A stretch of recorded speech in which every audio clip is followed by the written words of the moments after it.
you very much. Who's next? Hi, my name is Mary Ignatius. I'm the statewide organizer for Parent Voices. I wanted to share recently the National Economic Law Project released findings that of the jobs that have been regained since the Great Recession, since 2009, 3/5 of them are low-wage jobs, making $7.50 to $13.50 an hour, meaning unpredictable schedules, no benefits. And before the recession, those jobs made up 1/5 of the jobs. So we really need our childcare system to adapt to the changes in our new economy, and we're asking to increase funding for childcare that offers the most flexibility. We know that there was investments that occurred last year for 4-year-olds in preschool settings, and we support those investments, but we need to look comprehensively at the whole system. Children aren't born at 4, and then they still need care after 4. So we need to continue to serve families across the spectrum. For families who are currently receiving services, we're also asking that you update the state median income that has been frozen since 2007. The governor has again proposed to freeze it, and we're asking this committee to reject that proposal. We have families who are turning down promotions. They are cutting their hours. They are turning down raises because that dollar raise, which equals to maybe $100 more a month, does not cover the full cost of childcare. And if those guidelines were updated, they would still be able to keep their childcare, continue to earn money, continue to be taxpayers, and continue to help rise out of poverty. And lastly, I just want to agree with Dr. Thompson when he mentioned that education and learning is happening in whatever setting a child is in, and that it is our job and the job of this committee to help us raise quality wherever children are so that more families have access to wonderful options for their children. Thank you. Great. Thank you. Good afternoon. Khadija Alam Javed with the Advancement Project, also speaking on behalf of the First Five Commission and the associations. I would like to echo the comments made by my colleague at Early Edge California. We ask you to invest in improving quality, increasing access, and increase rates for providers. It's really important to think of this as a system and think of this investing in this as a system in all 3 aspects of the system. Think of this as a 3-legged stool. Investing in one aspect of it or the 2 aspects of it without the other doesn't really make sense. It's not stable. It's not functional. We thank you for your leadership last year on making early care and education a priority in the last year's budget, and we hope you do the same this year. Thank you so much. Thank you. Good afternoon, Nina Boothie, California Child Development Administrators Association. I want to again thank you for the hearing today. And it's exciting to look at reinvestments back in childcare. We know we've had the 110,000 slots cut, $1 billion cut, and I'm very excited to hear the Women's Caucus's proposal for $600 million invested into the system, both in terms of spaces as well as in terms of rates. Much as Carolyn Chu mentioned earlier from the LAO's office, there are 2 parts to our childcare system in California, both our Title V high-quality center-based contractors as well as the alternative payment program contractors. There's been a lot of emphasis and a lot of discussion on the RMR, the voucher side as well, but equally those same issues in terms of being able to make payroll, being able to offer competitive wages, especially with the minimum wage increases going up, with a flat reimbursement rate is very, very hard. So equally those programs are having issues, and the rate has been flat and has actually lost 20% since 1980 if you look at inflation. So just really encourage the committee to look at both the 2 sides of the system as well as the 2 major issues, the access as well as the rates. Looking forward to working with you as budget hearings go on. Thank you so much. Thank you for joining us. Mr. Chairman and members, Tim Fitzharris for the Los Angeles Universal Preschool. Khadija just stole my 3-legged stool analogy, but you've heard it before. And clearly without rates improvement, we have nobody to do this work. Clearly without quality, we can't meet the early learning gap and then the achievement gap. And clearly without slots, we've got people who are in poverty that can't move forward. So it's clearly a 3-leg stool. On the 2 pieces, if we're in general fund, Prop 98, we can't compete with K-14, particularly the 14 now. If we're in general fund, we can't compete with all the other things that had strong demands. You're going to have to figure out where to put at least the larger pieces of what we do. So this is a critical, I think you raised that at the beginning of this hearing, it's critical. On the quality piece, you added $50 million last year to ongoing Prop 98 funds. We would just ask that you open that up a little bit, not for just direct services, but we need to be able to do assessments for the children and for the programs, and we need to do TA for the people that need to get them up. So add those two components to that $50 million piece. And lastly, the most important part probably of all of this is the workforce that we have. And we can't keep our staff, we can't get them trained, we can't get professional days and all the rest of that. I've been looking at a bunch of other things recently. We have a tendency to look at our myopic ECE world. There's a lot of money, career tech money, which is apprenticeship programs. The governor's put $15 million in that.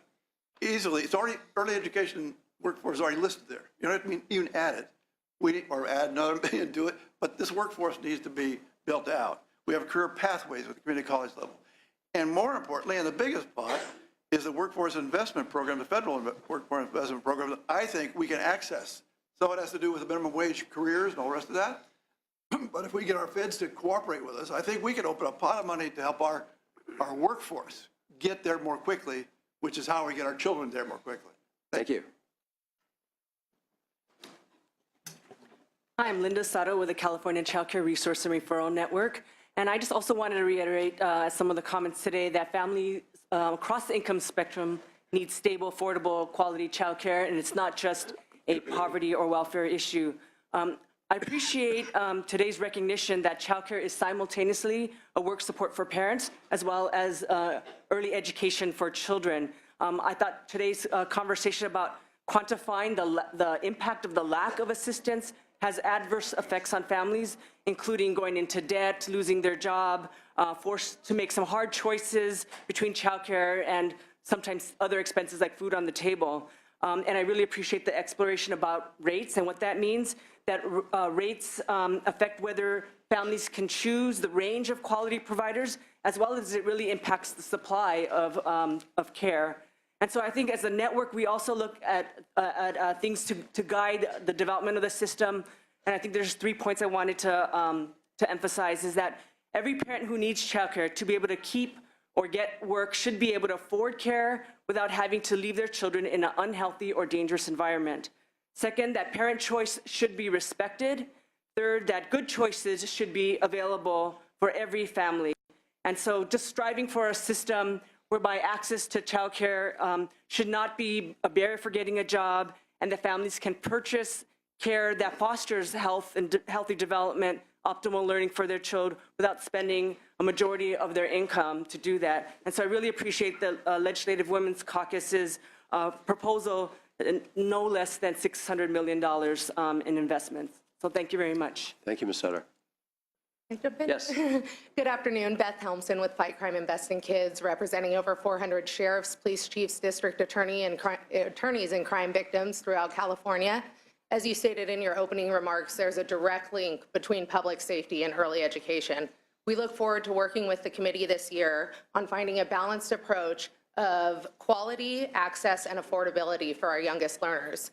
In regards to preschool, we really, really would like to see the legislature uphold its intent in the last year's budget to provide access to all 4-year-olds to preschool. And there's been an overwhelming need for those 32,000 slots. And we don't have the waitlist data, but we do know that those 32,000 slots are in high demand. And we really look forward this year to working with all of you on continuing that progress that we made last year. Thank you. Thanks for your support.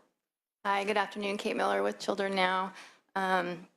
Just as we think about, building out a strong, robust system, I'd like to reiterate what we're hearing about the importance of addressing the 3 fundamentally linked areas, right? Access, affordability, and quality. One cannot go without the other, and I think that was stated pretty clearly by several folks here today. Obviously, with access, we know it's important to really move forward with the pre-K expansion that was committed to, but also really focus this year, as we saw with the Women's Caucus proposal today, on expanding the affordable quality care for infants and toddlers. We know there's a huge need that has not been met.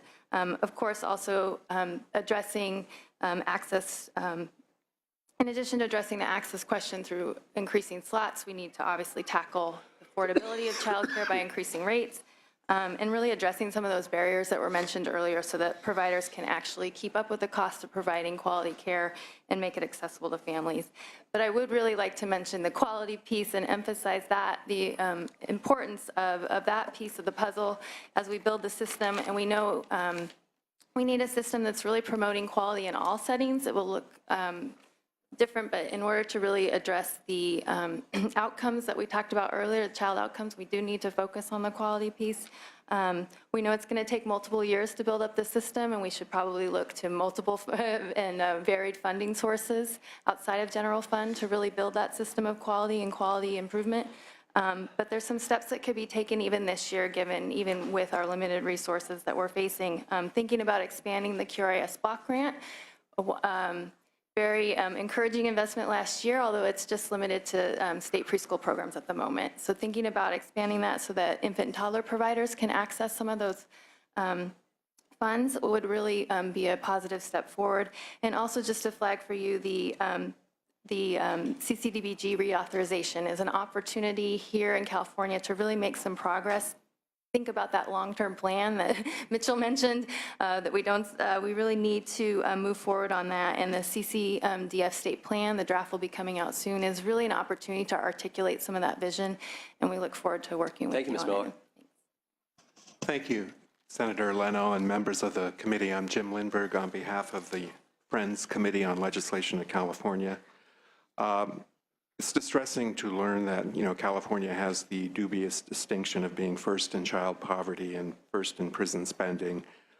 Is this a coincidence? We think not. We really hope that this does not become the new normal. I'm very hopeful that as people learn about child poverty and its long-term effects and how it fosters intergenerational poverty, that our society, for once and for all, we'll get over the notion that if you're poor in America, that it must be your own fault. Sometimes people just need a helping hand. I was very moved by the two panelists who talked about how access to childcare put their lives on the right trajectory, and they're now on the way to achieving economic self-sufficiency. Lastly, I was distressed also to hear about the lack of vision, and I was so glad that you asked that question. It's not just a matter of how much revenue is coming in. It's also very much a question of priorities, and we think this is a vital priority, and we're very glad to hear your commitment and the legislature's commitment. It shouldn't just be considered a luxury in good economic times. So thank you very much. Thank you, Mr. Lindberg. Hi, Deneen Micheletti, representing the California Alternative Payment Program Association. Our memberships are public and private mixed delivery systems that support parental choice with access to childcare. You heard Dr. Mike Olenek today and Catherine Goins, who represent two of the alternative payment programs, and reference Valley Oak Children's Services, another agency. You have a handout going out. There's 5 recommendations. I'm not going to go over those. Those are in writing.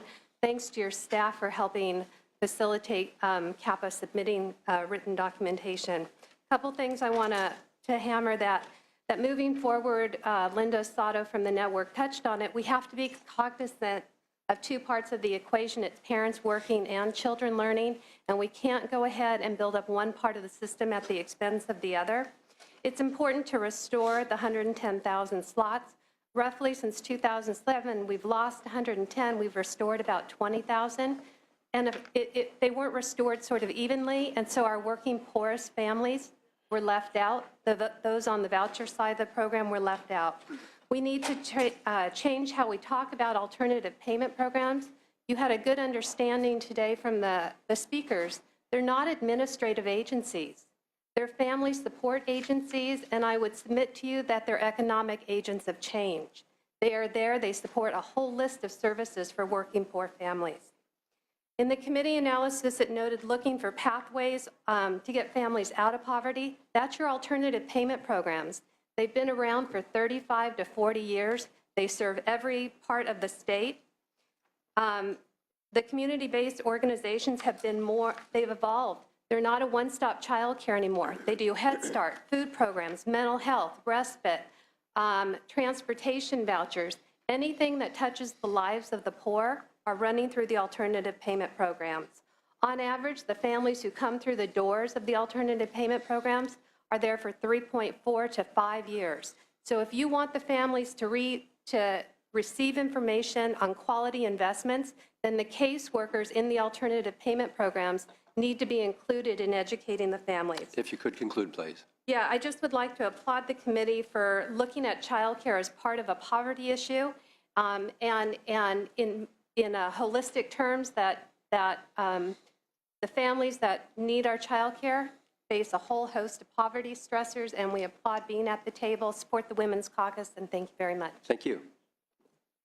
Mr. Chair, members of the committee, Brian Allison on behalf of the American Federation of State, County, and Municipal Employees.